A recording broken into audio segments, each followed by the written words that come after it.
झारखंड के ग्रामीण विकास मंत्री और कांग्रेस नेता आलमगीर आलम को बुधवार को ईडी ने गिरफ्तार कर लिया है।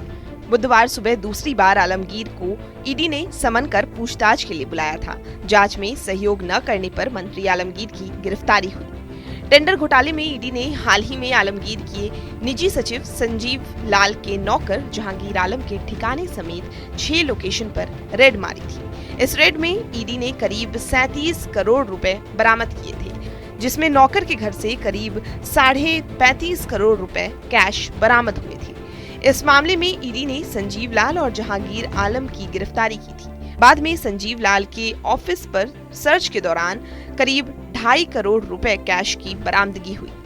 संजीव लाल और जहांगीर आलम फिलहाल ईडी की रिमांड पर है। बता दें कि ईडी की छापेमारी के बाद करोड़ों रुपए की कैश बरामदगी के बाद बीजेपी ने झारखंड मुक्ति मोर्चा के नेताओं पर निशाना साधा। योजना बना करके उस पैसे का सदुपयोग किया जाएगा।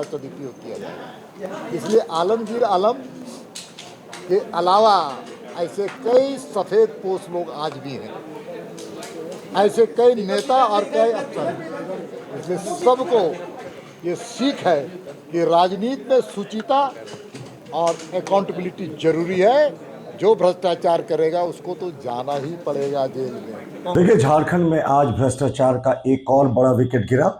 इसके पहले मुख्यमंत्री रहते हेमंत सोरेन की गिरफ्तारी हुई थी और आज मंत्री आलमगीर आलम को ईडी ने गिरफ्तार कर लिया। और हमें तो लगता है ये तो होना ही था साहब। एक निजी सहायक के नौकर के यहाँ से जब 35 करोड़ रुपए बरामद होंगे और जैसे मीडिया में खबरें आ रही हैं कि इन लोगों ने स्वीकार कर लिया कि ये आलमगीर आलम के विभाग का सिर्फ 3 महीने का 3.5% कमीशन का हिस्सा था, तो ये तो मुझे लगता है सिर्फ एक शुरुआत हुई है, क्योंकि अभी 4 वर्षों से ज्यादा के कार्यकाल में वो मंत्री रहे थे। तो बाकी जो अरबों रुपए की इनके काले लूट की कमाई है, जैसे जैसे पूछताछ होगी उसका भी खुलासा होगा। लेकिन एक बार फिर से सिद्ध हो गया कि ये नरेंद्र मोदी का न्यू इंडिया है। आप बड़े पद पर भ्रष्टाचार करके बचना चाहेंगे तो ये नामुमकिन है इस नए इंडिया में। और झारखंड सरकार एक बार फिर से एक्सपोज हो गई अपने काले कारनामों के लिए। देश में झारखंड को उन्होंने एक बार फिर से शर्मसार किया। सूत्रों के मुताबिक ईडी जहांगीर और मंत्री के बीच किसी रिश्ते की जांच कर रही है। ईडी ने पहले कहा था कि वरिष्ठ नौकरशाहों और राजनेताओं के नाम उनकी जांच के हिस्से के रूप में सामने आए हैं, जिसके कारण पिछले सप्ताह नकदी जब्त की गई थी।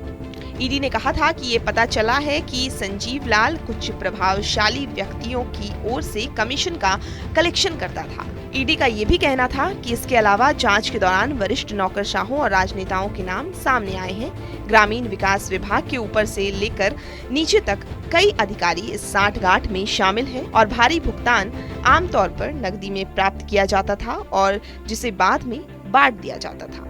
आपको बता दें कि आलमगीर आलम राज्य के ग्रामीण विकास मंत्री हैं।